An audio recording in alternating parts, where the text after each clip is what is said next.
3 days. That's how long I'd been hiding the bruises. 3 days since Richard Thompson cornered me in the parking garage. 3 days of pretending my ribs weren't broken. 3 days of smiling through meetings while my body screamed.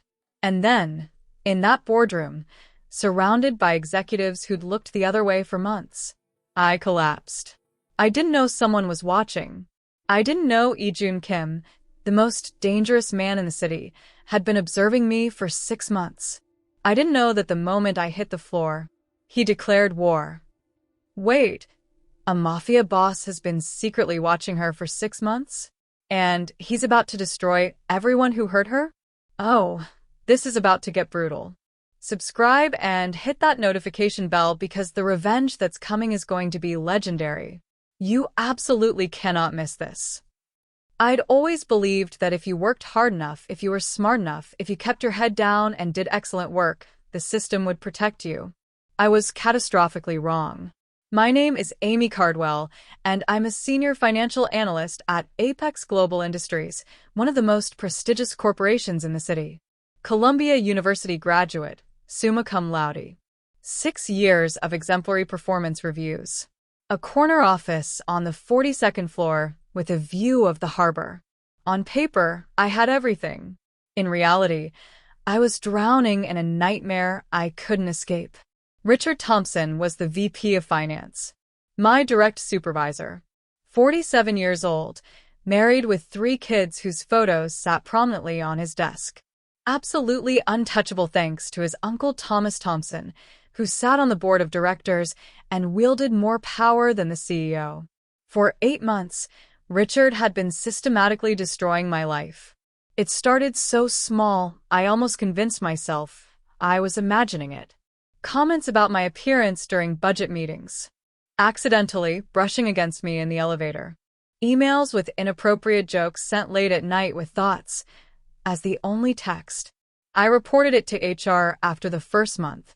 They investigated for 3 weeks and concluded there was insufficient evidence of misconduct and suggested I might be misinterpreting friendly workplace behavior. Then it escalated. Late-night calls to my personal cell demanding I review documents that could wait until morning. Showing up at my apartment building with urgent files that weren't urgent. Cornering me in empty conference rooms to discuss my attitude problem. Each time, I documented everything. Dates, times, witnesses, screenshots, recordings when I could manage it. Each time, HR found reasons to dismiss my complaints. Mr. Thompson has an exemplary 20-year record with this company. Perhaps you're being too sensitive about workplace communication norms. Have you considered that improving your professional relationship might resolve these concerns? The system that was supposed to protect me became my torturer, because every time I reported Richard, he got angrier, more aggressive. The harassment intensified as punishment for my attempts to stop it. 3 days ago, everything shattered. I'd stayed late finishing a quarterly report Richard had demanded by morning, another one of his impossible deadlines designed to keep me isolated and vulnerable. The office had emptied hours ago. Even the cleaning crew had left. I gathered my things at 10 p.m., exhausted and aching, and headed to the parking garage. Richard was waiting by my car. "Working late again, Amy?" His voice echoed in the concrete space. My stomach dropped. "I was just finishing the report you requested." Always so dedicated. He stepped closer. Always so professional. Always so untouchable. I fumbled for my car keys. I should get home. His hand clamped around my wrist. "We need to talk about your attitude. Your constant complaints to HR. Your inability to understand workplace dynamics." "Let go of me." I tried to pull away. "You think you're so smart, don't you? Columbia education. Perfect performance reviews.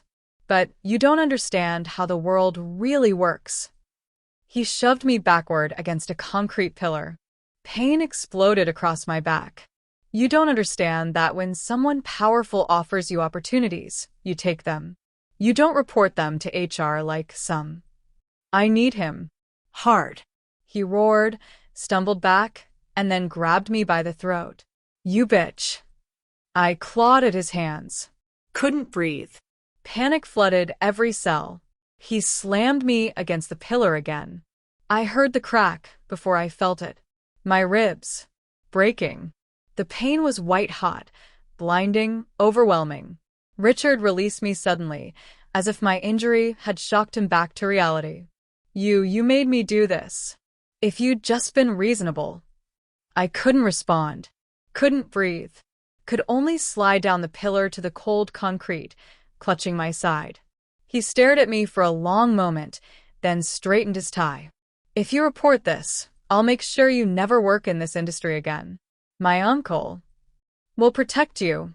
I finished tasting blood. I know. He left. I sat on that parking garage floor for 20 minutes before I could move. I drove myself to an urgent care clinic 40 minutes away, where nobody would recognize me. The doctor, a kind woman in her 50s, took one look at me and knew. These are defensive wounds, she said quietly. And these ribs, they're freshly broken. 2 of them, maybe 3. You need to file a police report. I can't. Why not? Because Richard Thompson's uncle was one of the most powerful men in the city. Because I'd already tried the proper channels and learned they were designed to protect men like him, not women like me. Because filing a report would mean losing my job, my career, my financial stability, everything I'd spent 6 years building. Because the system didn't work for people without power. So I went home, wrapped my ribs with bandages from the pharmacy, covered the bruises on my neck and wrists with makeup and turtlenecks, practiced smiling in the mirror until it looked almost genuine. And I went back to work the next day like nothing had happened. Because that's what you do when you're powerless. You survive. You endure. You make yourself invisible and hope the predator loses interest. What I didn't know, what I couldn't have known, was that someone had been watching me for 6 months. Yeon Kimo. Korean crime boss. The name whispered in boardrooms and back alleys with equal measures of fear and respect. The Shadow King, some called him. The man who controlled everything in the city that happened after dark. He'd been observing me, studying me, waiting for something, though I wouldn't understand until it was far too late to turn back. On the 3rd day, during the mandatory quarterly all-staff meeting, my body finally gave up.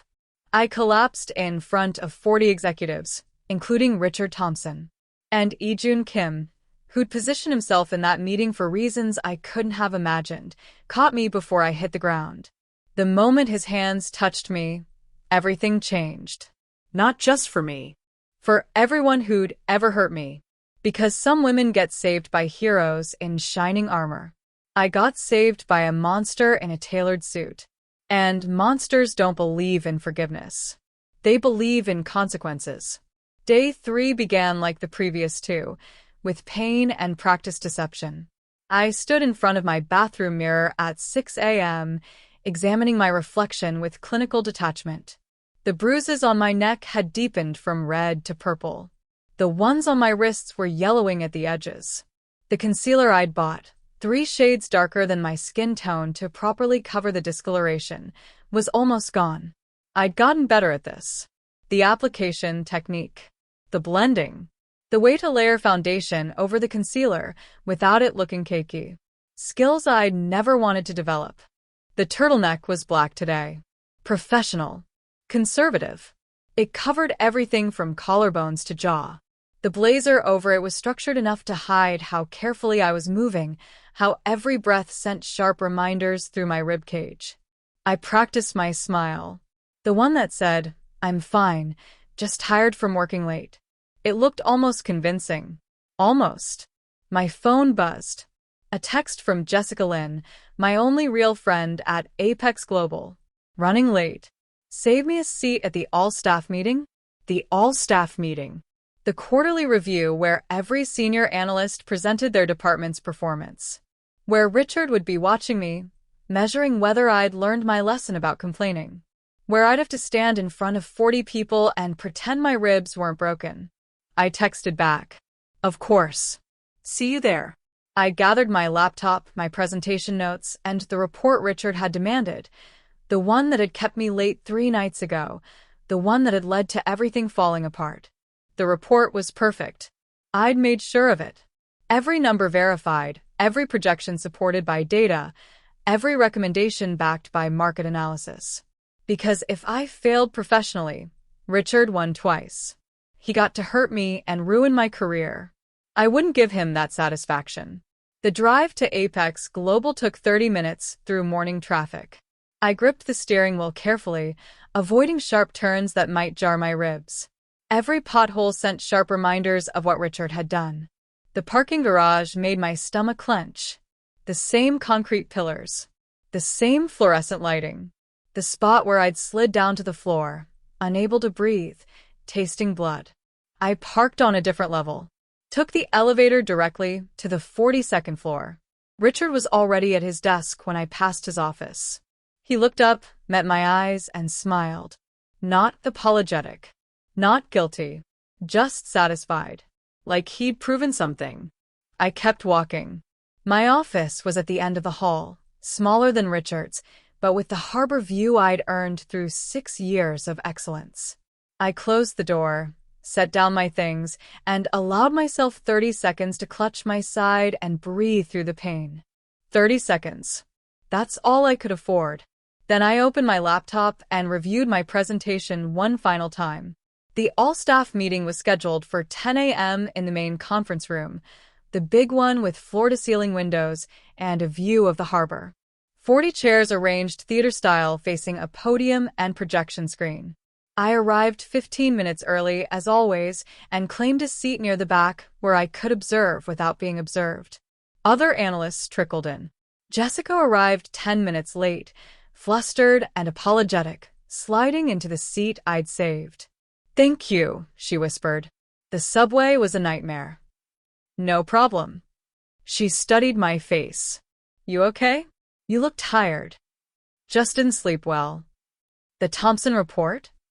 Yeah. Not a lie exactly. The report had kept me awake, just not for the reasons she assumed. Richard entered with his usual entourage of senior VPs, laughing at something someone had said. He took a seat in the front row, directly in my sight line. I looked away. The CEO began the meeting with standard corporate rhetoric about quarterly performance, market challenges, strategic initiatives. I half-listened, focusing on breathing slowly, evenly, not revealing the pain that pulsed with every inhale. Then the presentations began. One by one, senior analysts walked to the podium, projected their slides, delivered their analysis, answered questions. I was scheduled third. When the second presenter finished, I gathered my notes and stood. Mistake. The room tilted. Black spots danced at the edges of my vision. My ribs screamed. I grabbed the back of Jessica's chair, steadied myself. "Amy," Jessica whispered. "Are you sure you're—" Fine. I walked to the podium, each step measured and careful. Set down my notes. Connected my laptop to the projector. Pulled up my first slide. 40 faces watched me, waiting, judging. Richard sat in the front row, his expression neutral but his eyes sharp, assessing whether I'd break. I wouldn't. "Good morning," I began, my voice steady and clear. "I'll be presenting Q3 performance analysis for the Financial Operations Division." I clicked to the next slide. Charts. Graphs. Data I could recite in my sleep. As you can see, we exceeded our efficiency targets by 12% despite increased regulatory oversight. This was achieved through implementation of the automated review system I proposed last quarter.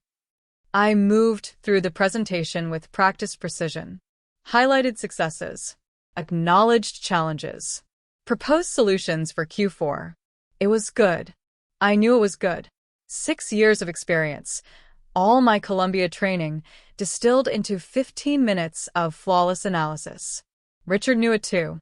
I could see it in the tightness around his mouth, the way his jaw clenched when I presented data that made his own division look inefficient by comparison. I reached my final slide. Recommendations for next quarter. Bold but backed by irrefutable data. In conclusion, I said, Implementing these strategies will position us to exceed our annual targets by... The room tilted again. Harder this time. The black spots weren't at the edges anymore. They were everywhere. Closing in. I grabbed the podium. Tried to steady myself. Can't fall. Can't show weakness. Not in front of Richard. Not in front of everyone who ignored my complaints. By 18%, I finished, my voice sounding distant even to my own ears. Polite applause. Questions from the CEO about timeline and resource allocation. I answered. Somehow. The words came from somewhere deep in my professional training, my body functioning on autopilot while my consciousness screamed warnings. Can't breathe properly. Vision narrowing. Pain intensifies. Thank you, Ms. Cardwell, the CEO said. Excellent work as always. I nodded. I gathered my laptop and notes.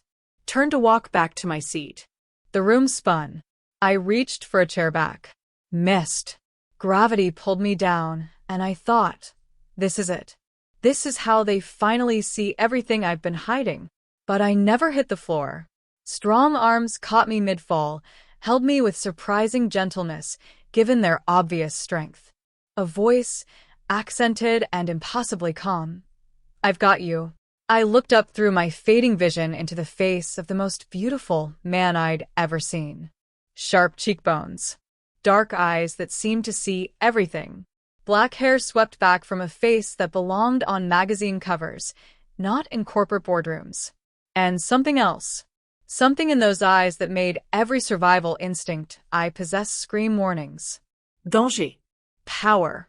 Violence held in check. This man was dangerous. And he was holding me like I was something precious. Who? I tried to speak. Don't talk, he said quietly, his Korean accent adding weight to each word. You're safe now. The room erupted in noise. People standing. Questions being shouted. Richard's voice rising above the others. Who the hell are you? But the beautiful, dangerous man ignored them all. His eyes stayed locked on mine. My name is Ijun Kim, he said, so quietly only I could hear. And I've been waiting for this moment for 6 months. Then the darkness took me completely. 6 months earlier. Ijun's perspective. I first noticed Amy Cardwell on a Tuesday. Not because she was trying to be noticed. The opposite, actually. She'd perfected the art of being invisible, head down, movements efficient, always prepared but never drawing attention to herself. Most people wouldn't have seen her at all. But I made my living by seeing what others missed. I'd come to Apex Global for a legitimate business meeting. One of my legitimate business meetings, to be precise. The kind where I discussed quarterly returns on the 20% stake my organization held in their Asian market operations. Because, contrary to popular belief, successful crime lords don't spend all their time in dark alleys.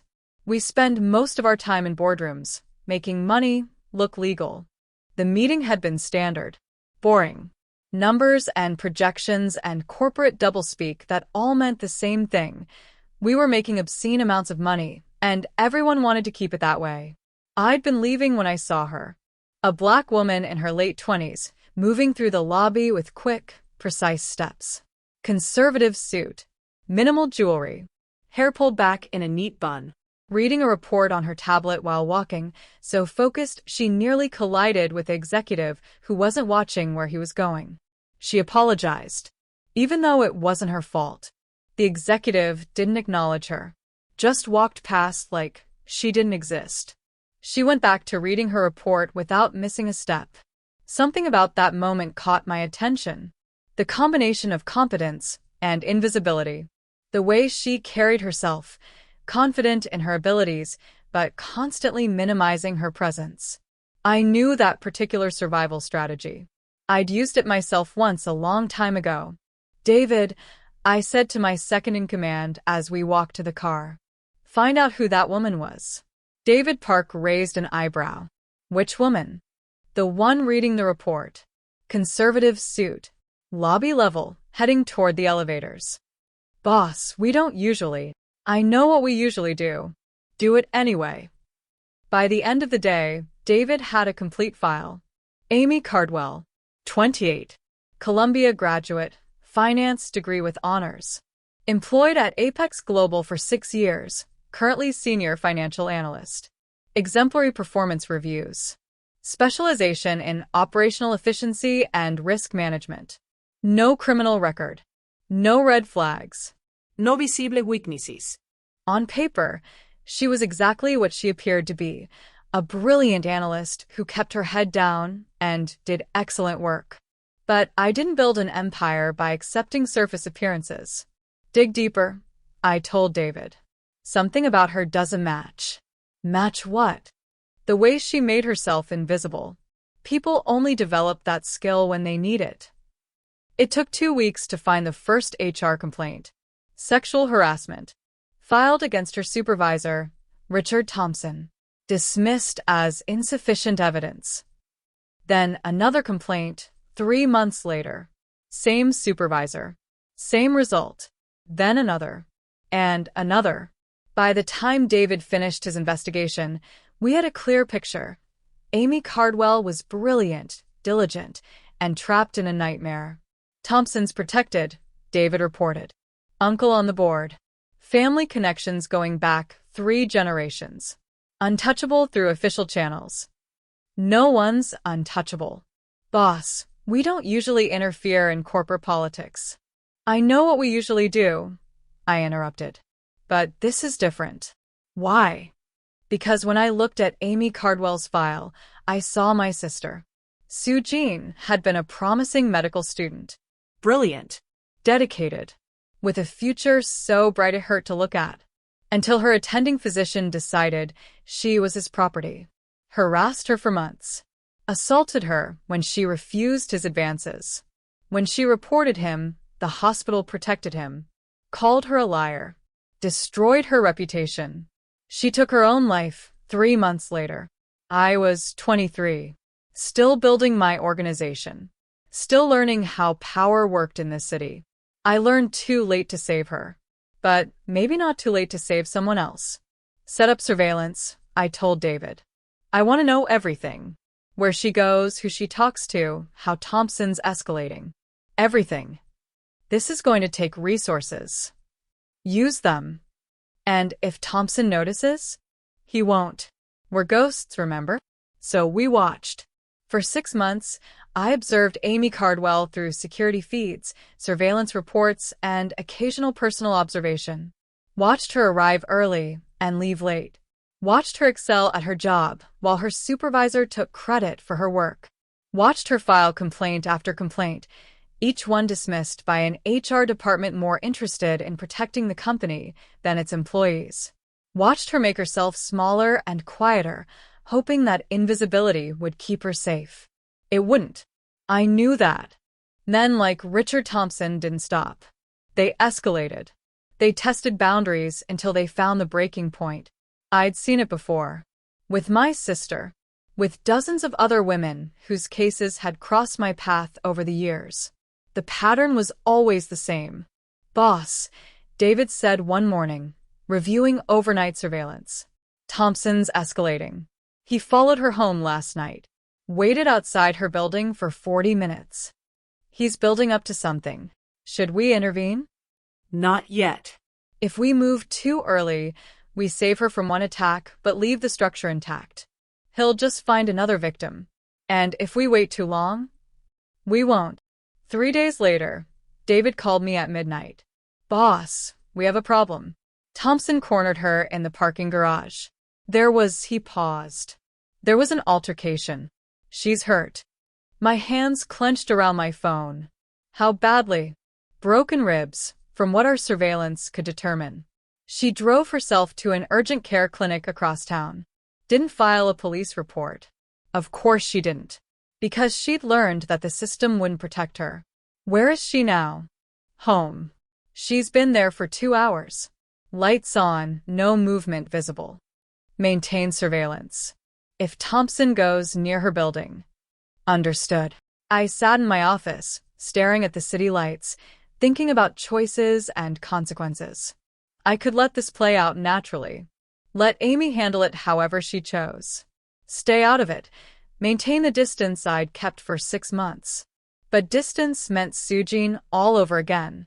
Another brilliant woman destroyed by a system designed to protect her abuser. No, not this time. David, I said when he called with the morning surveillance report. Next all-staff meeting at Apex Global. When is it?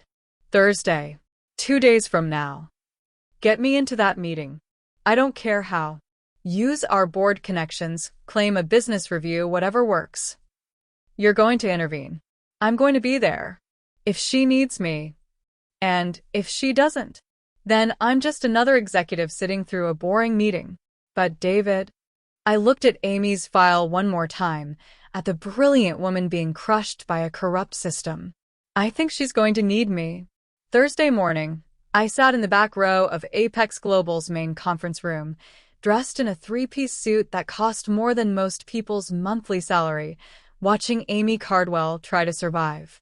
She looked like hell, professionally put together on the surface, but I could see the signs others missed.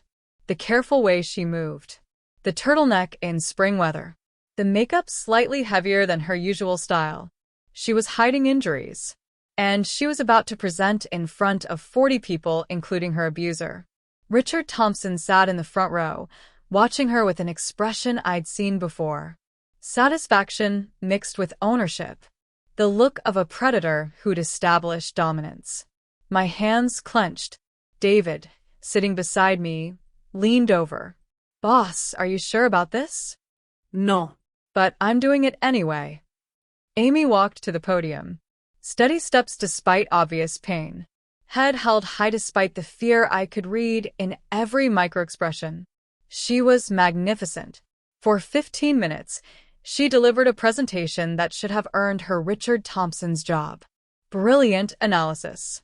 Clear recommendations. The kind of work that corporations paid consultants millions to provide. She did it while her ribs were broken. While her abuser watched from the front row. While 40 executives who'd ignored her complaints sat in comfortable chairs and took notes. I'd never seen anything like it. And then, at the end of her presentation, her body finally gave up. I saw it happening before anyone else did. The way her grip on the podium tightened. The subtle sway. The momentary loss of focus. She was going to fall. I moved before conscious thought, crossing the room in seconds, positioning myself to catch her. She collapsed backward, her body going limp, and I caught her before she could hit the ground. Light. Too light. Like she hadn't been eating properly. Her eyes fluttered open, unfocused and frightened, and found mine. I've got you, I said quietly, ignoring the chaos erupting around us. Up close, even injured and terrified, she was beautiful.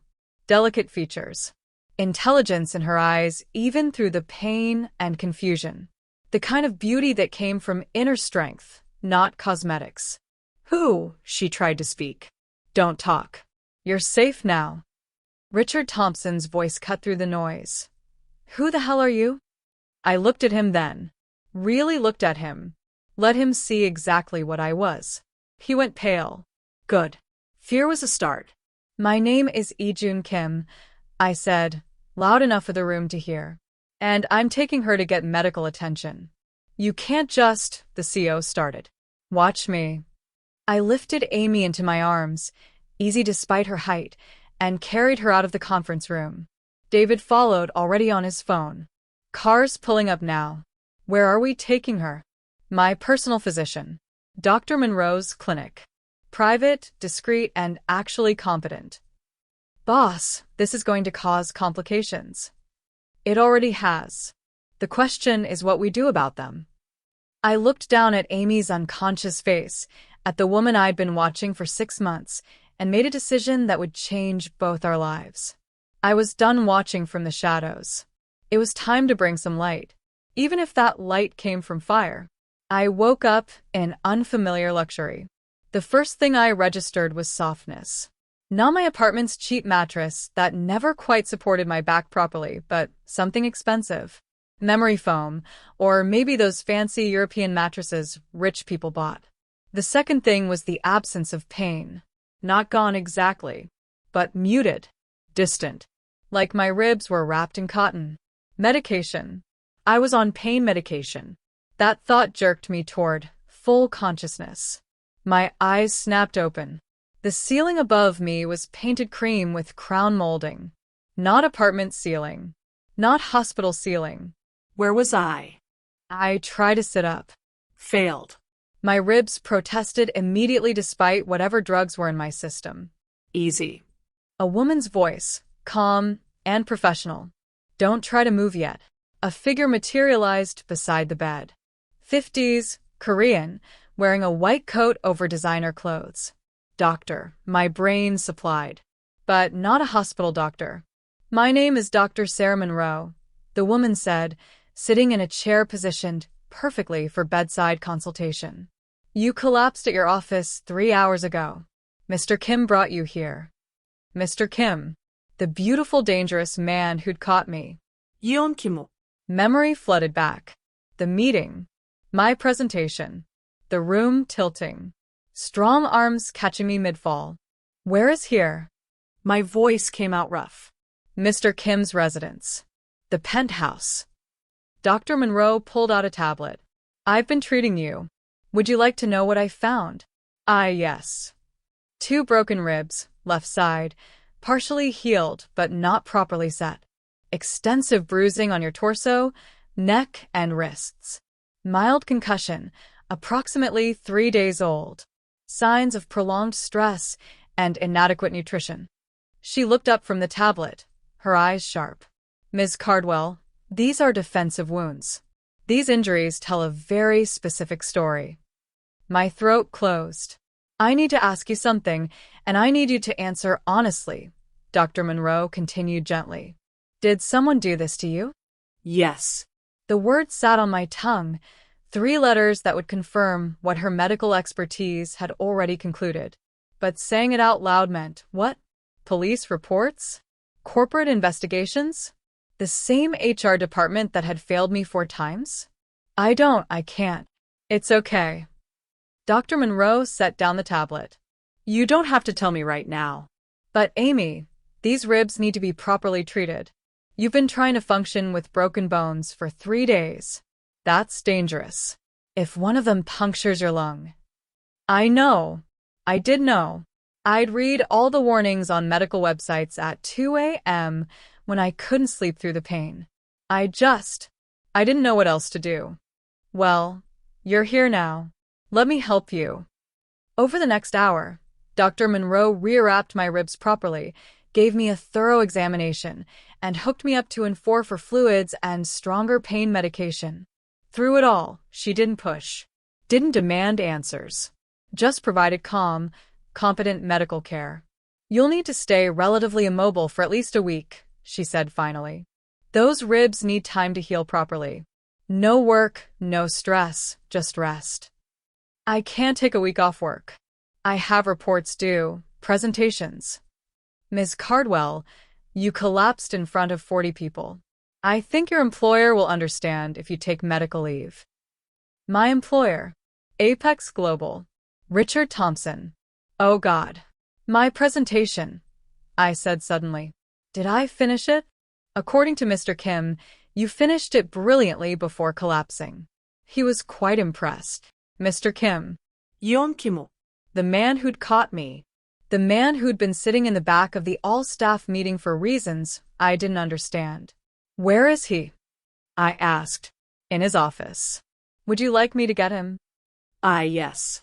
Please. Dr. Monroe left. I lay in the expensive bed in the unfamiliar room, trying to process what was happening. I'd collapsed at work. Been brought to someone's private residence. Treated by a personal physician who discovered evidence of assault. None of this was normal. And Ijun Kim, what did he want? Why had he been at the meeting? Why bring me here instead of a hospital? The door opened. He entered with the same controlled grace I remembered from when he'd caught me. Perfectly tailored suit, different from this morning, I noticed, which meant he'd changed at some point. Everything about him screamed power and money and danger. Up close and conscious, he was even more devastating than I remembered. Those sharp cheekbones. Dark eyes that seemed to catalog every detail. A face that belonged in Korean dramas, not corporate boardrooms. "Ms. Cardwell," he said, his accent adding weight to each syllable. "How are you feeling?" "Confused. And drugged." A hint of a smile. Dr. Monroe's pain management tends to be aggressive, but effective. "Where am I?" "My home. The penthouse level of this building." "Why?" "Because you collapsed and needed immediate medical attention." He settled into the chair Dr. Monroe had vacated, his posture perfect. "And because I suspected you wouldn't want to go to a hospital where questions would be asked." He was right. A hospital meant police reports. Questions I couldn't answer, without destroying what was left of my career. "Who are you?" I asked. "Really? I told you. My name is Lee-Jun Kim." "That doesn't answer the question." "No," he agreed. "It doesn't." We stared at each other. Some unspoken negotiation happening in the silence. Finally, he leaned forward slightly. "I'm a businessman with diverse interests. Some legitimate, some less so. I hold a significant stake in Apex Global's Asian operations, which is why I was at today's meeting." "That still doesn't explain why you brought me here. Why you have a personal physician ready to treat someone you've never met." "Hasn't I met you, though?" My breath caught. "What?" "6 months ago. Lobby level. You nearly collided with an executive who wasn't watching where he was going." I tried to remember. 6 months ago. Lobby level. There had been an incident. I'd been reading a report. Someone had. "You were there," I said slowly. "I was. And I noticed something interesting." "What?" "The way you apologized even though it wasn't your fault. The way the executive didn't acknowledge you. The way you went back to your work without missing a step." His eyes held mine. "The way you'd perfected being invisible." My stomach clenched. "I don't understand. People only develop that particular skill when they need it. When being seen means being hurt." He leaned back. "So, I became curious. I started paying attention. And over 6 months, I watched you file complaint after complaint against Richard Thompson. Watched HR dismiss every single one. Watched you make yourself smaller and quieter, hoping that would keep you safe." The room tilted again, though this time I was lying down. "You've been spying on me?" "I've been observing. There's a difference." That's stalking. That's protecting." His voice hardened slightly. "Because 3 days ago, my observation proved necessary. When Richard Thompson cornered you in the parking garage and broke your ribs. All the air left my lungs." "How could you possibly know that?" "Because I make it my business to know everything in this city. Especially things that happen in buildings where I have financial interests." He pulled out his phone, pulled up security footage. "Would you like to see?" "No." I couldn't watch it. I couldn't relive it. I thought not. He put the phone away. "So, now we come to the important questions. What do you want to do about Richard Thompson? What do you want to do about the HR department that failed you? What do you want to do about a system designed to protect men like him at the expense of women like you?" I can't. You can't use official channels. You've already tried that. For complaints filed, for complaints dismissed. The system has proven it won't protect you. Then what am I supposed to do?" My voice broke. Just accept it? Quit my job? Let him win? "No." Lee-Jun's voice dropped to something deadly quiet. "You let me handle it." "Handle it how?" "By using channels that aren't official. By applying pressure that HR can't ignore. By making consequences so severe that Richard Thompson and everyone who protected him understand exactly what they've done." I should have been horrified. Should have refused immediately. Instead, I asked, "Why would you do that? You don't even know me." His expression shifted. Something painful flickering across that perfect face. "Because 6 years ago, my sister was a medical student. Brilliant. Dedicated. With a future so bright it hurt to look at." He stood, walked to the window. Her attending physician decided she was his property. Harassed her. assaulted her. When she reported him, the hospital protected him, called her a liar, destroyed her reputation. What happened to her? She took her own life 3 months later. His voice was flat, emotionless. The tone of someone who'd buried their pain so deep it couldn't reach the surface. I was building my organization at the time, learning how power worked in this city. I learned too late to save her. I'm sorry. So am I. He turned back to me. But maybe I can save someone else. Maybe I can deliver the justice the system refuses to provide. By destroying Richard Thompson. By making him face consequences. There's a difference. I lay in that expensive bed, processing what he'd said, what he was offering. Justice outside the system. Protection from a dangerous man. Revenge delivered by someone who had the power to make it stick. It should have terrified me. Instead, it felt like the first real option I'd had in 8 months. If you do this, I said slowly, what do you want in return? Nothing. That's not how the world works. A ghost of a smile. No, it's not. But sometimes, Ms. Cardwell, people do things simply because they're right. Are you that person? No. I'm a monster who's built an empire on fear and blood. But even monsters can have codes. He moved closer to the bed. Mine says that men who hurt women deserve consequences. And Richard Thompson has earned his. I should have said no. Should have refused his help and found another way. But there was no other way. I'd tried everything the system offered. Documented everything properly. Followed every procedure. And the system had failed me completely. Okay, I whispered. Okay. Handle it. Do whatever you're going to do. My voice broke. Just make it stop. Ijun nodded once. Consider it done. Now rest. You're safe here. He moved toward the door. Mr. Kim? He paused, looked back. Thank you for catching me. Something in his expression softened. You're welcome, Mamie. Though I hope next time we meet, it's because you're standing, not falling.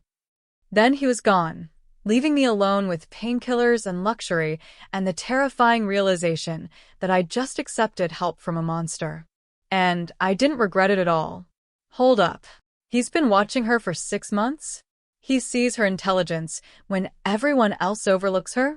And he's about to walk into that corporate meeting? Subscribe right now because what happens next is going to be intense. This Mafia boss is about to make some very bold moves. I spent 2 days in Ijun's penthouse, recovering in a guest room that was larger than my entire apartment. The first day passed in a fog of pain medication and forced rest. Dr. Monroe visited twice to check my vitals and adjust my treatment plan. A woman named Minsu brought meals, proper, nutritious food, not the cereal and takeout I'd been surviving on. No one demanded answers. No one pressured me. I was simply allowed to exist without expectation or judgment. It was the first time in 8 months I'd felt safe. On the second day, I was strong enough to sit up for extended periods. Dr. Monroe reduced my pain medication, replacing the heavy narcotics with something that let me think clearly. That's when the news started arriving. My phone, which David Park had retrieved from my office along with my laptop and personal belongings, began buzzing with notifications. The first was from Jessica. Oh my God, Amy, are you okay? Everyone's talking about what happened. Call me when you can. Then several from unknown numbers. Reporters I realized after reading the first few, asking for comments about my collapse, about Richard Thompson, about Apex Global's workplace culture. How did they even get my number? I was scrolling through messages when Ijun knocked on the open door. May I come in? It's your house. It's your space right now. He entered anyway, carrying a tablet. You're getting calls. From reporters. How do they know about? I stopped. You told them. I made sure the right people knew the right details. He sat in the chair that had become his customary spot. Richard Thompson's assault on you. HR's repeated failures to protect you. The corporate structure that shields abusers. You leaked my story to the press?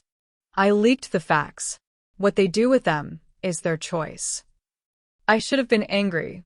Should have felt violated that my trauma had been shared without permission. Instead, I asked, why? Because silence protects abusers. Because HR departments only act when forced by public pressure. Because sometimes the only way to change corrupt systems is to expose them. He pulled up a news article on his tablet, handed it to me. The headline read, Apex Global Analyst collapses after months of reported harassment. Company faces questions about workplace safety. The article detailed everything. My complaints. HR's dismissals. The pattern of protection afforded to Richard Thompson due to his family connections. It was thorough, accurate, damning. This will destroy my career, I said quietly. Your career at Apex Global was already destroyed. Richard Thompson ensured that. Ijun's voice was matter-of-fact. This gives you leverage, control over the narrative, the ability to leave on your terms rather than his. And Richard is currently suspended pending investigation, as is the HR director who dismissed your complaints. The board is scrambling to contain the PR damage. That fast. Public pressure moves quickly when corporations fear lawsuits and reputation damage. He leaned forward. But Amy, this is just the beginning. What do you want to happen next? I thought about it, about what justice would actually look like. I want him prosecuted for the assault. I want HR dismantled. I want a system changed so this can't happen to someone else. Then we need more than public pressure. We need evidence that's legally admissible. I don't have that. The parking garage doesn't have cameras in that section. No witnesses. Just his word against mine. Actually, Ijun said carefully, there were cameras, just not official ones. I went still. What? I told you I've been observing for 6 months. That included installing discrete surveillance in areas of Apex Global where assaults seemed likely. The parking garage, empty conference rooms, the executive wing after hours. You bugged my workplace? I secured evidence of a dangerous man's escalating behavior. And 3 days ago, that evidence captured a felony assault. He pulled up a video file on his tablet. I recognized it immediately. The parking garage. The timestamp from 3 nights ago. I could see myself gathering my things, walking toward my car. See Richard emerge from the shadows. I don't want to watch it, I said, pushing the tablet away. You don't have to, but the police will. And the prosecutor. And eventually, a jury.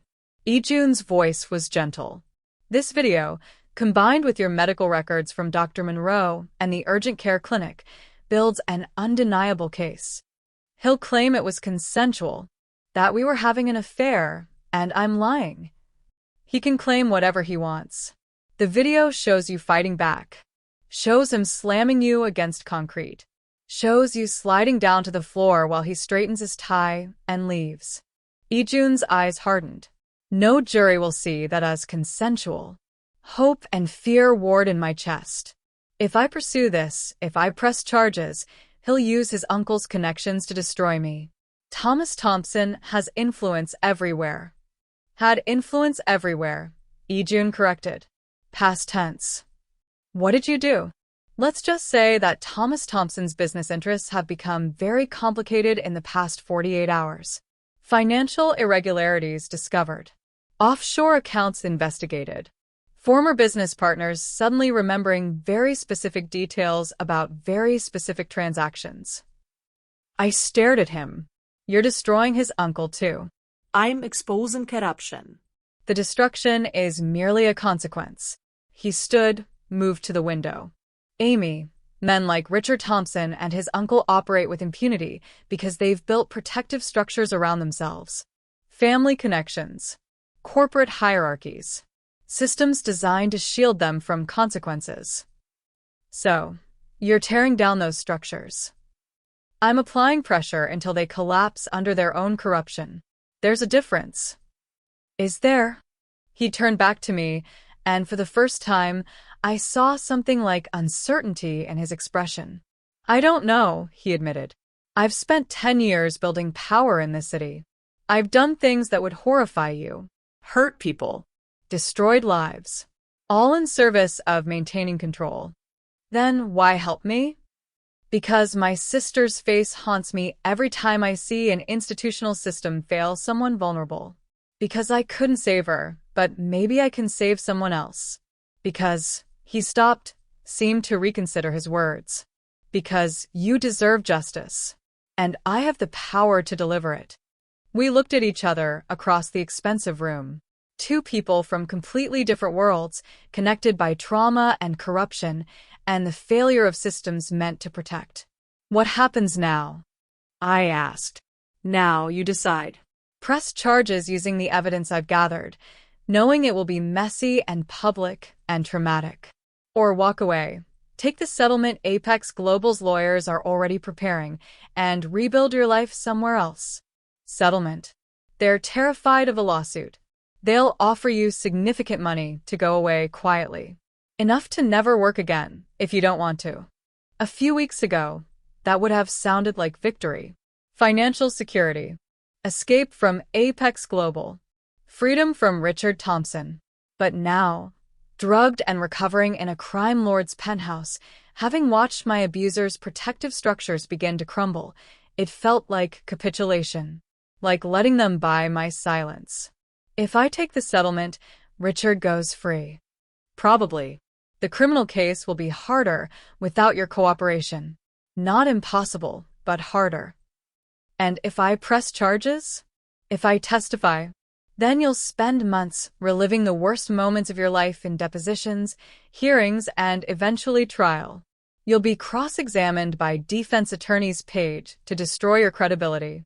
You'll have your personal life investigated, your past relationships questioned, every choice scrutinized. But he goes to jail. If we win, yes. And either way, the precedent helps others. Shows that even protected men face consequences eventually. I thought about my sister, the one who lived across the country now, who I rarely saw but still loved. About my mother, who'd worked 2 jobs to put me through Columbia. About all the women who'd come before me, who'd fought systems designed to defeat them. I want to press charges, I said. All of them. Assault. Harassment. Everything we can make stick. Something like pride flickered across Ijun's face. It won't be easy. Nothing worthwhile is. You'll need a lawyer. A very good one. I can't afford. I can.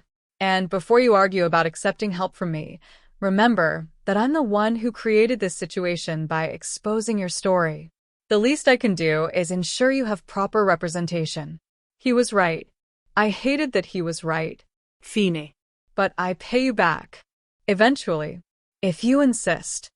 My phone buzzed again. Another message from Jessica, more frantic than the last. I should call her, I said. My friend. She's worried. Of course. Would you like privacy? No. Actually, I looked at him. Would you stay? I might need someone to, I don't know, be here. Ijun's expression softened in a way that made him look almost human. I'll stay as long as you need. I called Jessica. Spent 20 minutes reassuring her I was alive and recovering, deflecting questions about where I was staying, promising to meet for coffee when I was feeling better. When I hung up, Ijun was still there, standing by the window, giving me space but remaining present. Thank you, I said, for staying. You're welcome. Can I ask you something? Always. What do you get out of this? Really? Because I don't believe it's just about your sister. There has to be something more. He was quiet for so long I thought he wouldn't answer. Finally, I've built an empire on fear and control. I've made people disappear, destroyed businesses, ruined lives. All necessary, I told myself. All justified by the need to maintain power. But sometimes I wonder if there's a difference between me and the men I destroy. Between my violence and theirs. He looked at me then, really looked at me. Helping you, delivering justice instead of just revenge. Maybe that's the difference. Maybe that's how monsters become something more. You're not a monster. You don't know what I've done. No. But I know what you're doing now, and that matters. He smiled, small and genuine. You're remarkably brave for someone currently held together by painkillers and medical tape. Or remarkably stupid. Sometimes those are the same thing. My eyes were getting heavy, the pain medication pulling me toward sleep despite it being only mid-afternoon. I should let you rest, Ijun said, moving toward the door. Yon. He paused. When this is over, when Richard's in jail and the trial's done and everything's settled, what happens to us? What do you want to happen? I don't know, but I think. I struggled to find the words. I think I'd like to know you better. The real you, not just the man delivering justice. Something in his expression shifted. Surprise, maybe. Or hope. I'd like that too, he said quietly. Now sleep. Tomorrow we start building your case. I drifted off with his words echoing in my mind. Tomorrow we fight back. Today I rest. And for the first time in 8 months, I wasn't fighting alone. 1 week later, I sat in a conference room at one of the city's most prestigious law firms, giving my formal statement to the attorney Ijun had hired. Her name was Catherine Walsh. 50-something, with silver hair and eyes that had seen every corporate cover-up imaginable. She'd built her reputation destroying powerful men who thought they were untouchable. She was perfect.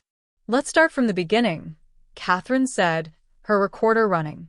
When did Richard Thompson's behavior first cross the line from professional to inappropriate? I told her everything. 8 months of escalation. 4 dismissed complaints. The assault in the parking garage. Every detail. Every witness. Every piece of documentation I'd obsessively collected. Catherine listened without interruption, occasionally making notes, her expression growing darker with each new revelation. When I finished, she sat back. This is one of the most clear-cut harassment cases I've seen in 20 years. The documentation alone is extraordinary. But HR dismissed it all. HR was protecting the company's liability, not your safety. That's going to cost them. She pulled up something on her laptop. The district attorney's office has reviewed the parking garage footage. They're prepared to file felony assault charges. Aggravated assault causing bodily harm. My chest tightened. That's good, right? That's very good. It means even if the harassment case gets complicated, the criminal assault charges are solid. She looked at me seriously. Amy, I need you to understand what you're facing. Richard Thompson's family will spare no expense on his defense. They'll hire investigators to dig into your past. They'll look for anything, any detail, any relationship, any choice that they can use to undermine your credibility. I know. Do you? Because this gets ugly. They'll question why you didn't quit sooner. Why you didn't go to the police immediately after the assault. They'll suggest you were having an affair and made false accusations when it ended badly. Let them try. I have evidence. Evidence helps. But juries are unpredictable. Defense attorneys are skilled at creating doubt. She closed her laptop. I'm not trying to discourage you. I just want you to enter this with realistic expectations. I understand. Good. Then let's talk strategy. We spent the next 2 hours building the case, identifying witnesses, reviewing documentation, discussing timeline and narrative. By the end, my head was spinning, but Catherine looked satisfied. We file next week, she said. Criminal charges first, civil suit to follow. By the time we're done, Richard Thompson and Apex Global will wish they'd listened to your first complaint. 3 days later, the news broke. Apex Global VP arrested on felony assault charges. Video evidence contradicts claims of consensual relationship. The footage, edited to protect my identity but clear enough to show the violence, went viral within hours. My phone exploded with messages. Reporters. Supporters. People sharing their own stories of workplace harassment and systemic failure. The narrative had shifted. I wasn't a lying employee making false accusations. I was a survivor with undeniable evidence of assault. Richard Thompson was no longer a successful executive. He was a criminal defendant facing years in prison. I watched the coverage from June's penthouse, where I'd remained for the past week, nominally for security, but really because I wasn't ready to return to my apartment where I'd spent 8 months alone and afraid. "How do you feel?" June asked, finding me on the balcony overlooking the city. Strange, vindicated, but also exposed. Everyone knows now. Everyone's seen the worst moment of my life. Everyone's seen that Richard Thompson is a violent criminal. There's a difference. Is there? Yes. He moved beside me, careful to maintain respectful distance. One frames you as a victim defined by trauma. The other frames you as a survivor with evidence of a crime. I thought about that distinction. You're very good with words. I've had practice controlling narratives. As a crime boss. As a businessman with diverse interests, he corrected, but there was humor in his tone. We stood in comfortable silence, watching the sun set over the city. Apex Global's board demanded Richard's resignation this afternoon. June said eventually. Thomas Thompson was removed from all positions. The HR director who dismissed your complaints is facing an independent investigation. You made that happen. Public pressure made that happen. I just ensured the pressure was applied correctly. By destroying Thomas Thompson's business interests. By exposing financial crimes that already existed. The destruction was merely a consequence. I looked at him, this beautiful, dangerous man who'd systematically dismantled every structure protecting my abuser. Why do you keep making that distinction between exposing crimes and destroying people? Because one is justice, the other is revenge. And I've spent 10 years learning the difference. Have you? Learned the difference, I mean. His expression turned thoughtful. I'm trying to, with mixed success. What does that mean? It means that part of me, the part that built an empire on fear, wants to make Richard Thompson disappear permanently. Solve the problem with violence, like I've solved dozens of problems before. He looked at me. But another part, the part that's been watching you fight through proper channels despite every failure, wants to prove that justice is possible. That monsters can choose restraint. Are you a monster, June? Yes. I've killed people. Not many, but enough. I've destroyed lives and businesses. I've done things that would give you nightmares. But you're also the man who's been helping me, who gave me shelter and medical care, who's using his power to deliver justice instead of revenge. Using power to control outcomes is still just control. The motivation doesn't change the nature of the act. I disagree. Motivation is everything.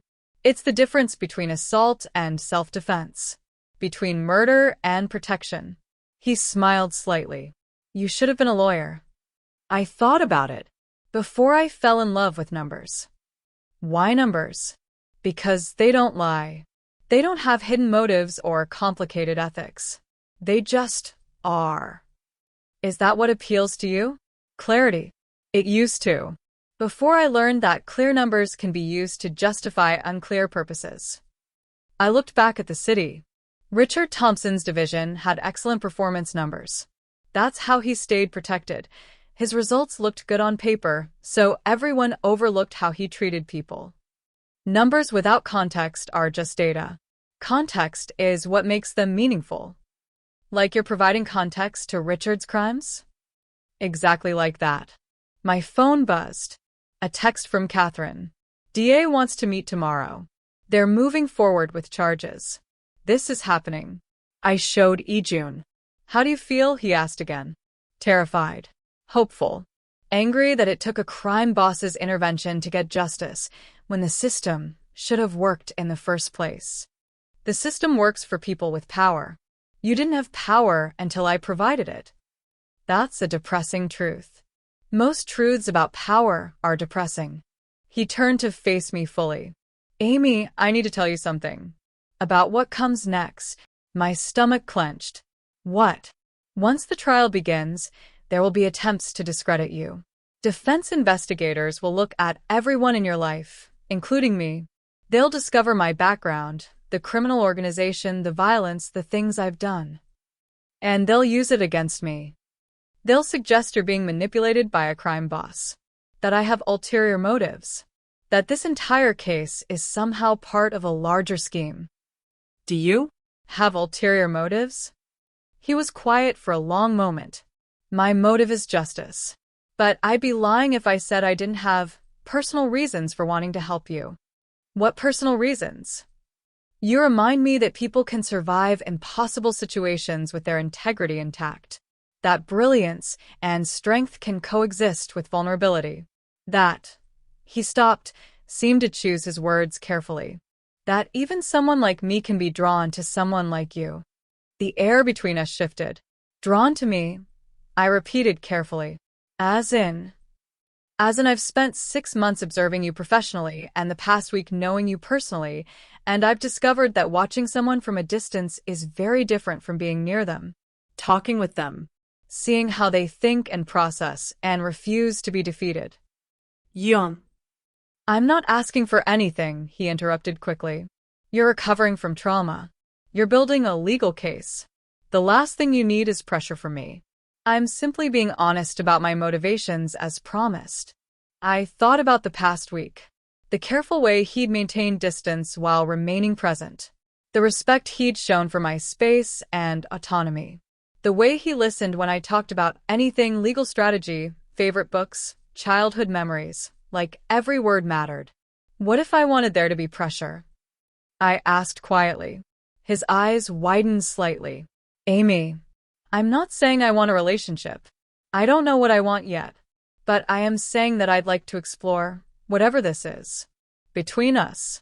When I'm ready. When the trial's over and I've had time to heal. Why tell me now?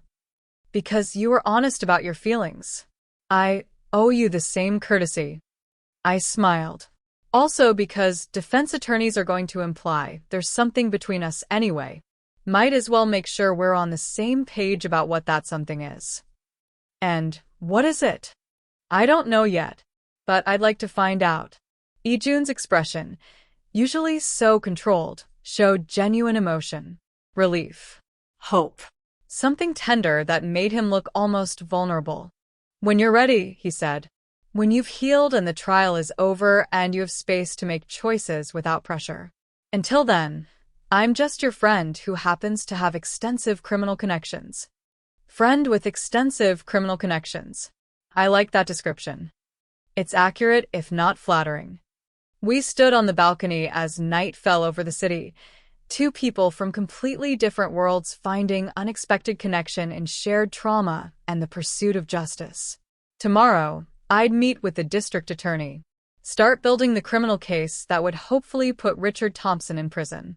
But tonight I was just Amy. Not a survivor. Not a victim. Not a brave woman fighting a corrupt system. Just Amy, standing beside someone who made me feel safe and seen in equal measure. It was enough. For now, it was more than enough. Okay, so he's systematically destroying everyone who hurt her?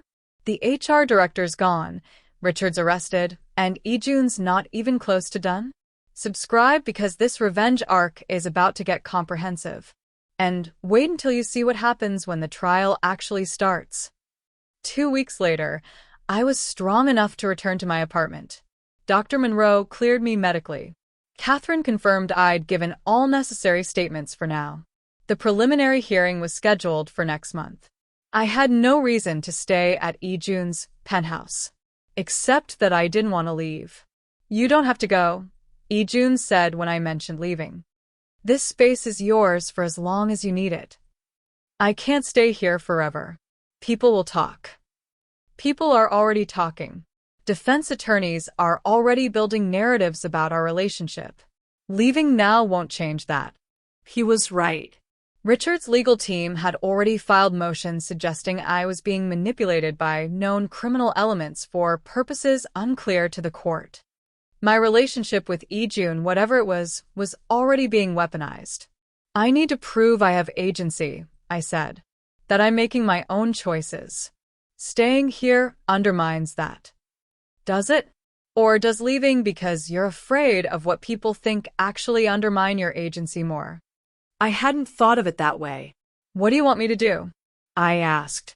I want you to do what makes you feel safe and comfortable. If that's returning to your apartment, I'll ensure you have security. If that's staying here, you're welcome. The choice is yours, Amy. Always. That word, choice, had become central to our relationship. Ijun was scrupulous about ensuring I had options, about never pressuring me, about maintaining physical and emotional distance until I explicitly invited otherwise. It was the opposite of everything Richard Thompson had done. Richard had taken choices away. Ijun insisted I have them. I want to stay, I admitted. Not forever, but for now. Until the trial's over and things settle. Is that okay? More than okay. So I stayed. We fell into a comfortable routine. I worked remotely. Catherine had helped me negotiate a freelance consulting arrangement with a different firm. Ijun handled his business, the legitimate parts during the day, the less legitimate parts at night when he thought I was asleep. I knew, though. I heard him on the phone sometimes, speaking rapid Korean to people whose names I didn't recognize. Heard David Park arriving at odd hours with news that couldn't wait until morning. Ijun's world continued around me, dark and dangerous and operating by rules I didn't fully understand. But he kept it separate from me. Never asked me to be involved. Never exposed me to more violence than I'd already witnessed. Are you protecting me? I asked one evening, finding him in his office after a particularly intense phone call. Always. That's not what I mean.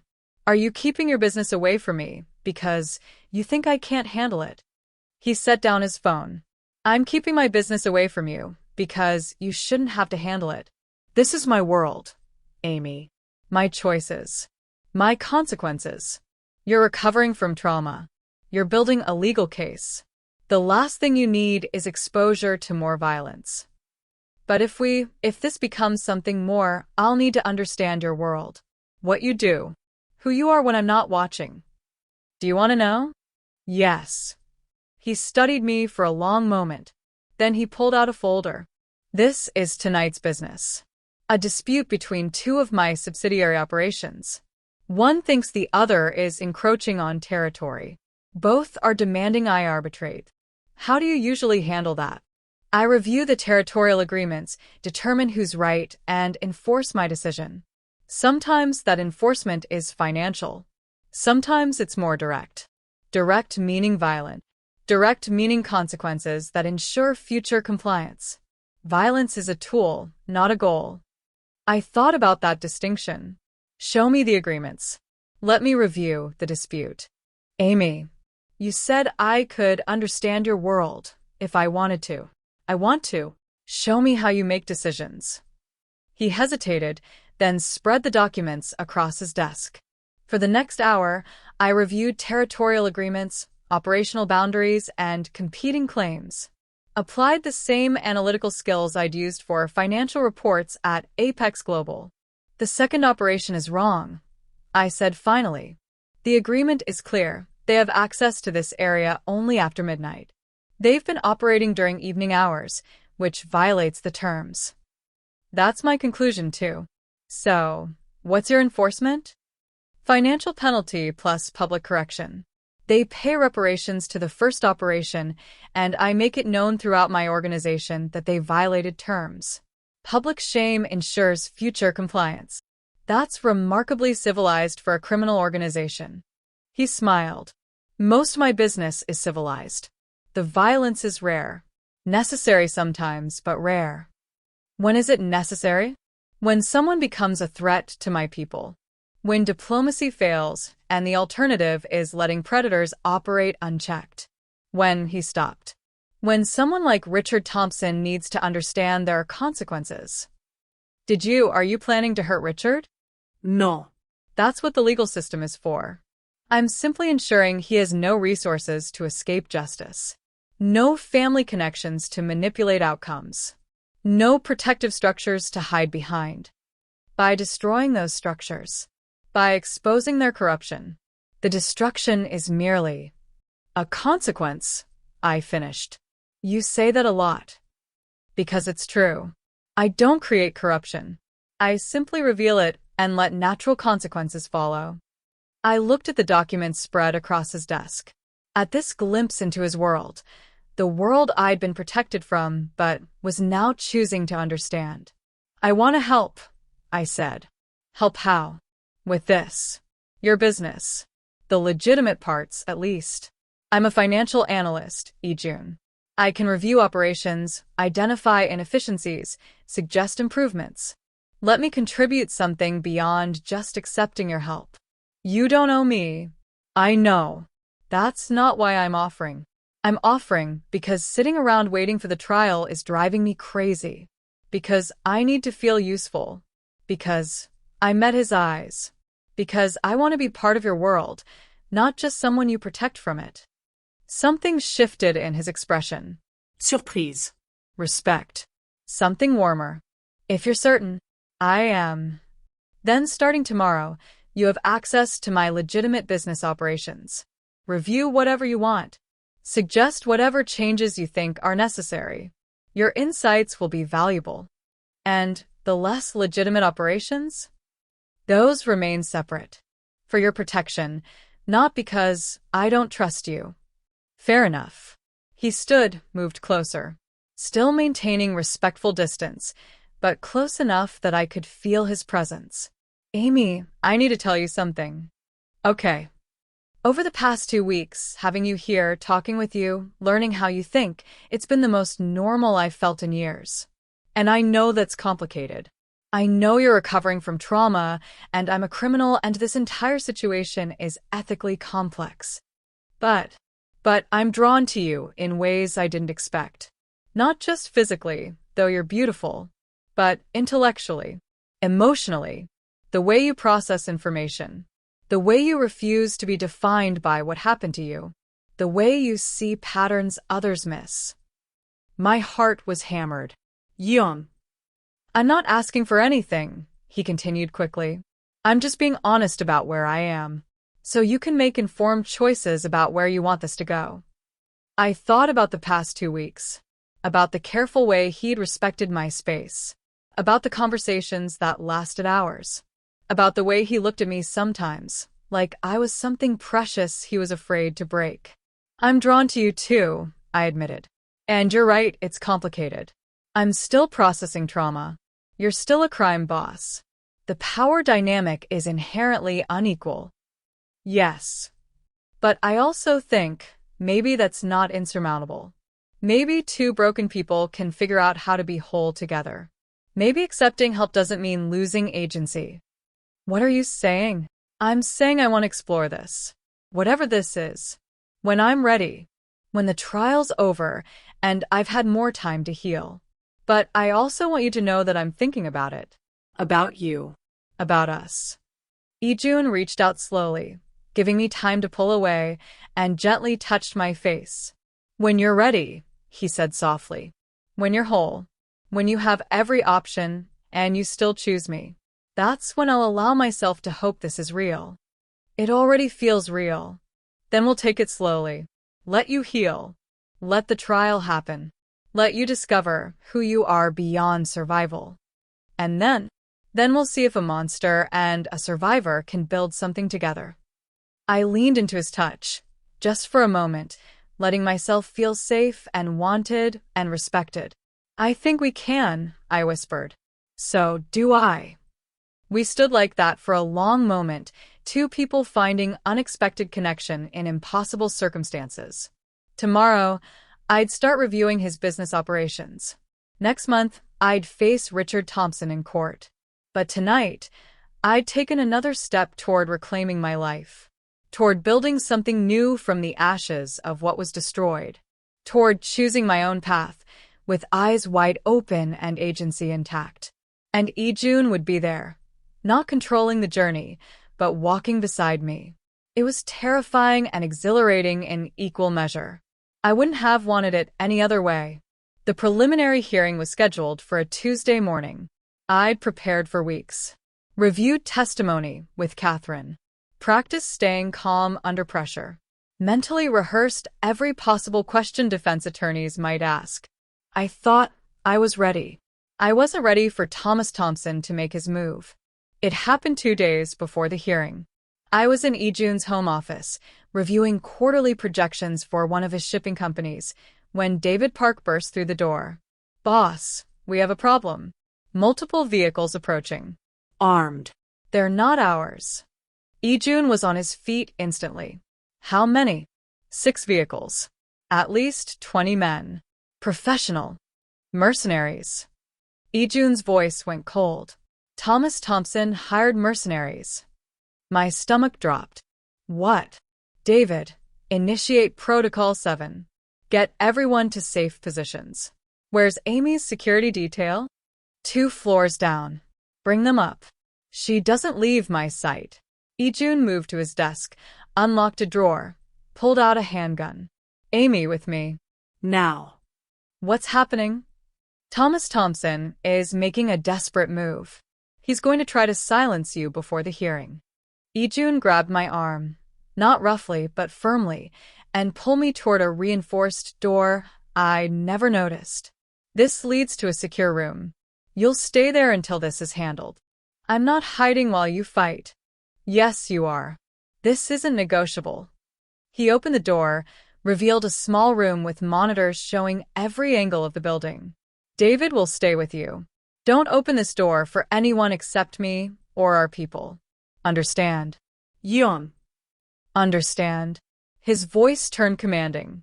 The voice of someone accustomed to being obeyed without question. Yes. He pulled me into a brief, tight hug. I've got you. I won't let anyone hurt you. Then he was gone, David securing the door behind them. I stood in the safe room, watching monitors as armed men stormed the building. This was real. Actually happening. Thomas Thompson, wealthy, powerful, connected, had hired mercenaries to kill me. On the monitors, I watched Ijun's security respond with brutal efficiency. Not random violence, but coordinated defensive action. Strategic positions. Controlled fire. They'd trained for this. Prepared for the possibility that someone would try to breach Ijun's home. The mercenaries were good. Professional. But Ijun's people were better. I watched the battle unfold across multiple screens. Saw Ijun moving through the penthouse with deadly grace. Every shot precise. Every movement calculated. This was who he really was. Not the careful businessman who'd been protecting me. Not the gentle presence who'd respected my space. This was the monster. The crime boss. The man who'd built an empire on violence. And he was terrifying. Boss is securing the perimeter, David said, watching his own set of monitors. They're falling back. How many casualties? 4 of theirs. None of ours. Yet. On the screen, I saw 3 mercenaries breach the floor where we'd been minutes ago. Saw them searching systematically. Looking for me. Ijun appeared behind them. 1 shot each. Clean. Professional. Permanent. I should have been horrified. Should have been traumatized by watching him kill people. Instead, I felt protected. These men had come to murder me. To silence the testimony that would put Richard Thompson in prison. To serve a wealthy family's desperate attempt to avoid consequences. Ijun was stopping them. With violence, yes. But with necessary violence. The kind that protected rather than preyed. The battle lasted 20 minutes. When it ended, 6 mercenaries were dead. 4 had fled. Ijun's people had sustained minor injuries, but no fatalities. The door to the safe room opened. Ijun stood there, slightly disheveled but unhurt. It's over. They're gone. I launched myself at him without thinking. Wrapped my arms around his neck. Held on like he was the only solid thing in a tilting world. You're okay, I breathed. You're alive. I told you I wouldn't let anyone hurt you. His arms came around me, solid and warm. Are you all right? I watched you kill 3 people. I know. I'm sorry you had to see that. I'm not. I pulled back enough to see his face. Those men came to kill me. You stopped them. I'm not sorry you protected me, even if the method was violent. Amy, I know who you are, Ijun. I've known for weeks.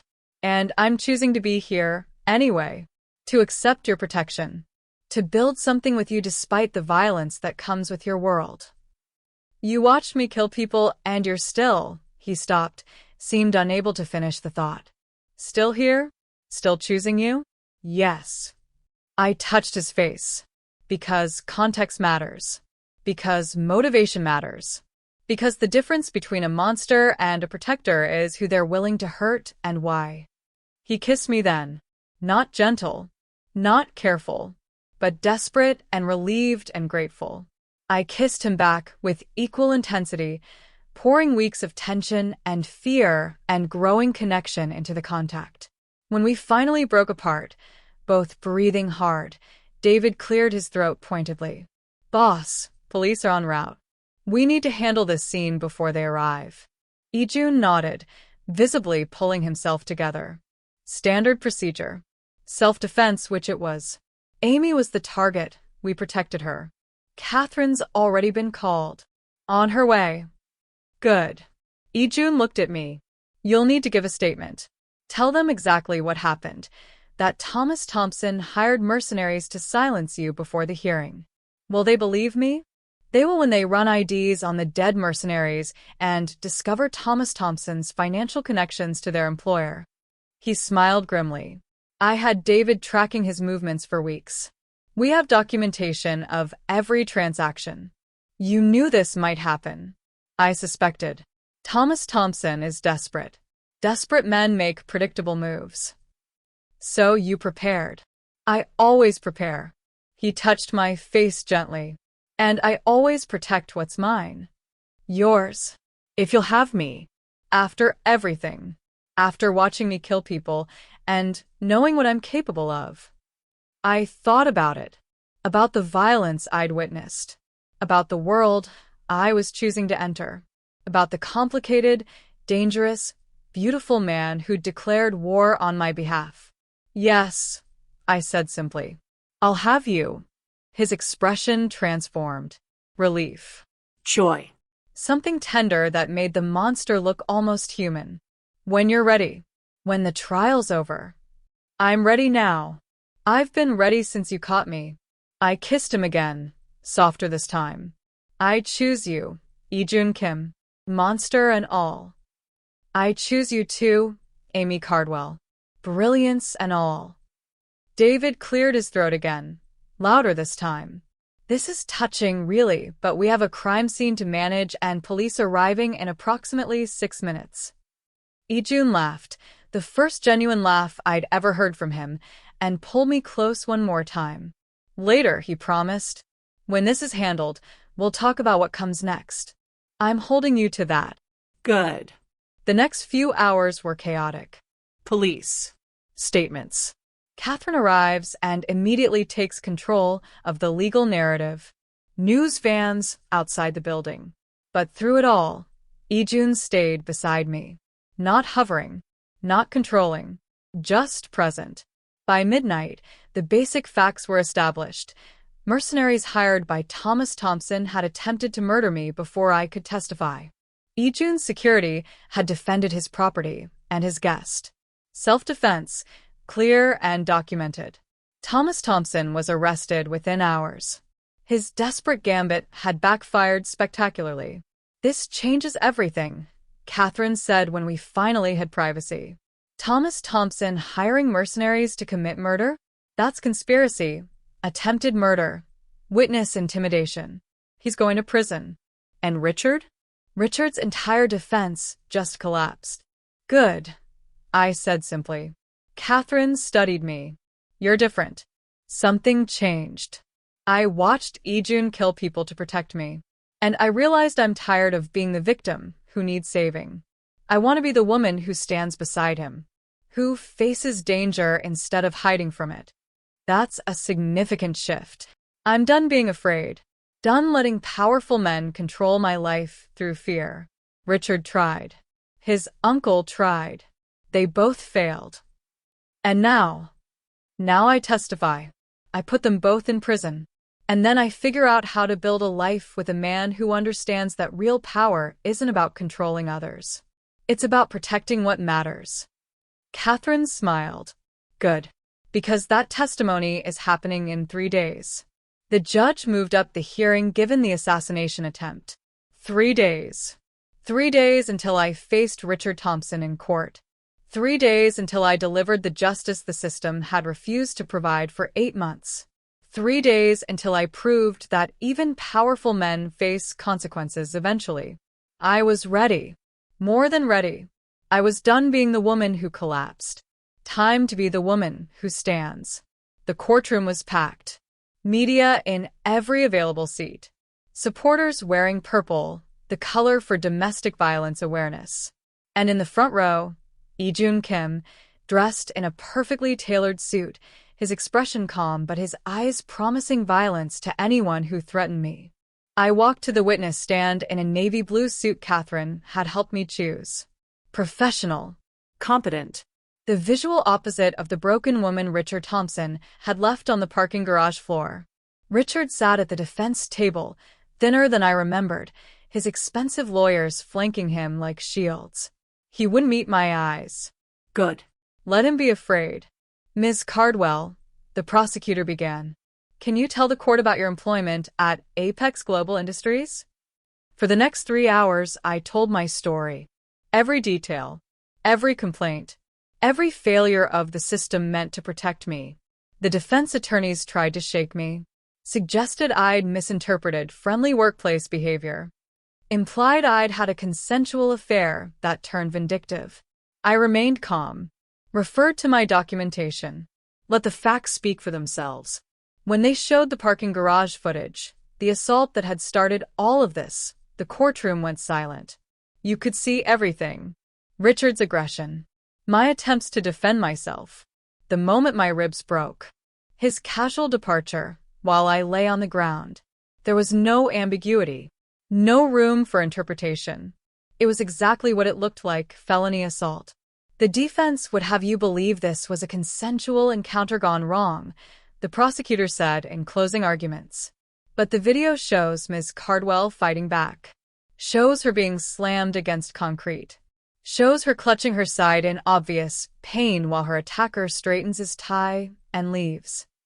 Ms. Cardwell didn't ask for this. She tried to stop it through proper channels, for separate complaints to HR, all dismissed. She tried to protect herself through official procedures, and the system failed her completely. So, she documented everything.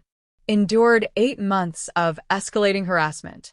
Suffered broken ribs and returned to work the next day because she believed she had no other options.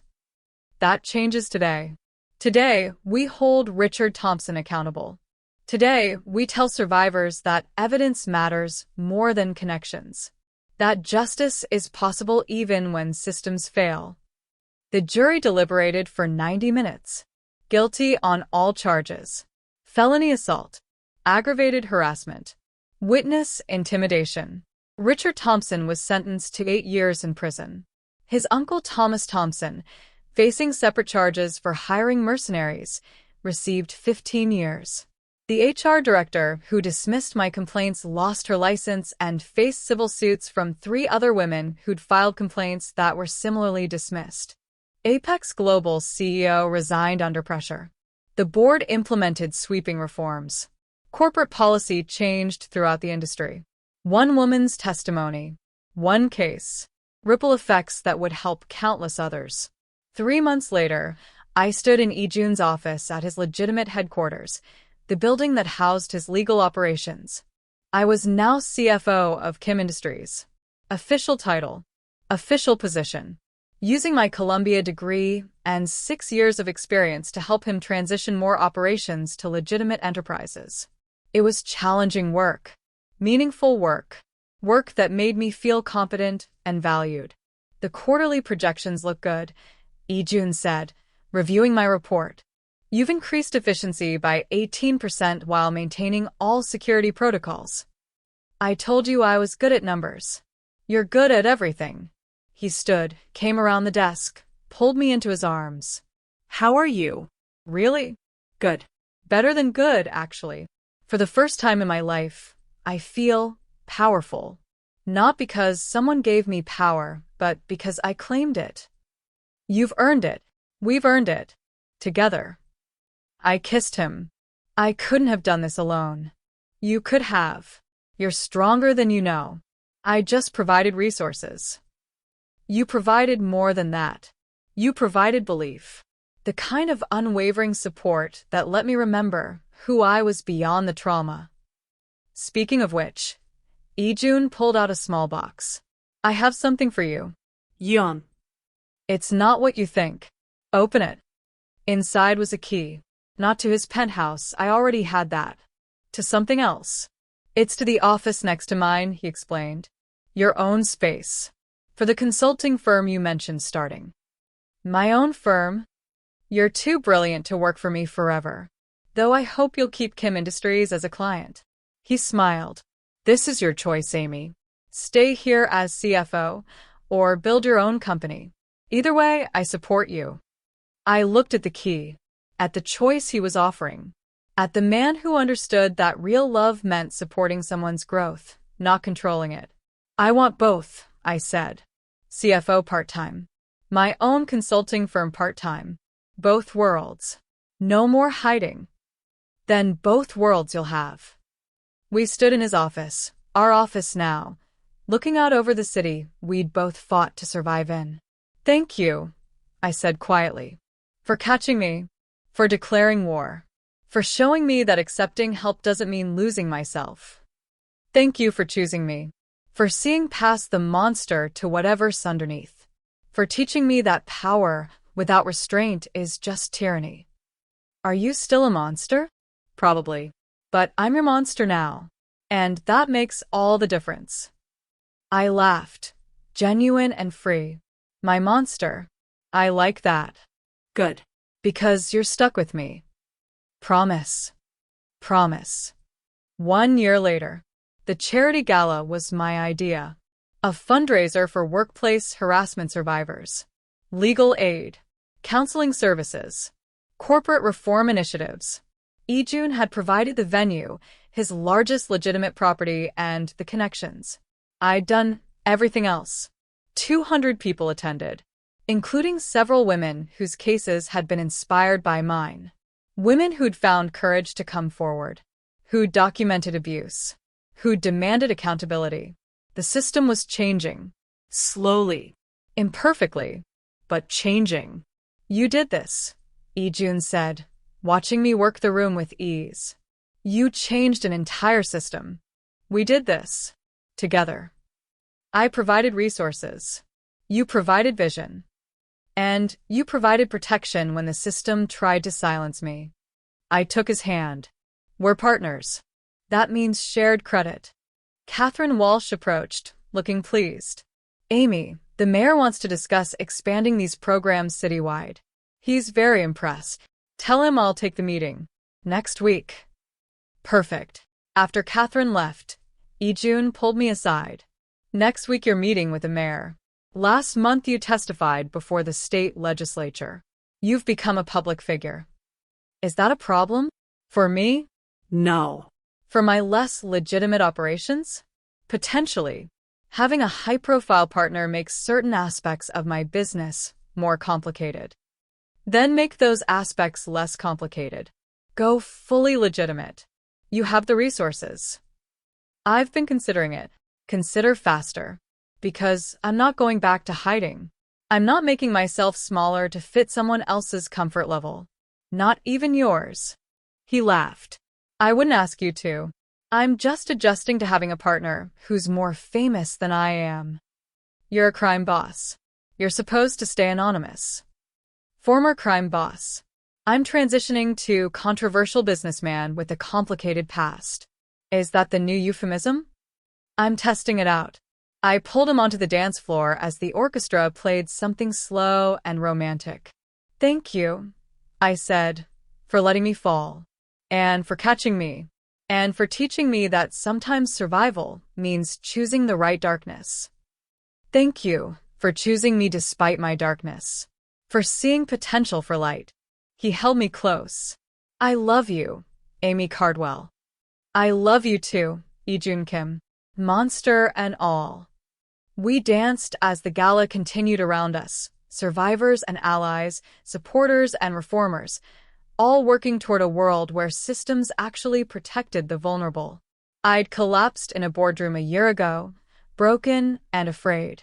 I stand as CEO of my own consulting firm, advocate for workplace reform, partner to a man who'd declared war on my behalf. I'd been invisible. Now I was unavoidable. I'd been powerless. Now I shaped policy. I'd been alone. Now I was loved.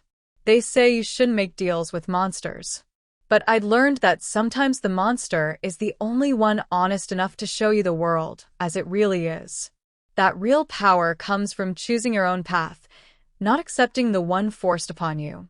That accepting help doesn't diminish your agency, it amplifies it. I didn't get saved by a hero. I got saved by someone who understood that justice and law aren't always the same thing. That protection can come from unexpected places. That love means supporting someone's growth, not controlling their choices. I collapsed in that boardroom, bruised, broken, invisible. I rose as a partner to a king, and the world would never overlook me again. The end. They left her collapsed and bruised in the boardroom. I thought she was finished. Thought she was powerless. Thought wrong. Amy Cardwell learned that sometimes the system fails. Sometimes proper channels protect abusers. Sometimes the only justice available comes from unexpected sources. She didn't get saved by the system. She got saved by someone who understood that the system was broken. And together, they changed it, not through violence alone, but through evidence, testimony, and refusing to be silent. Through choosing power over safety. Through declaring that even powerful men face consequences eventually. She collapsed. She rose. And she never fell again.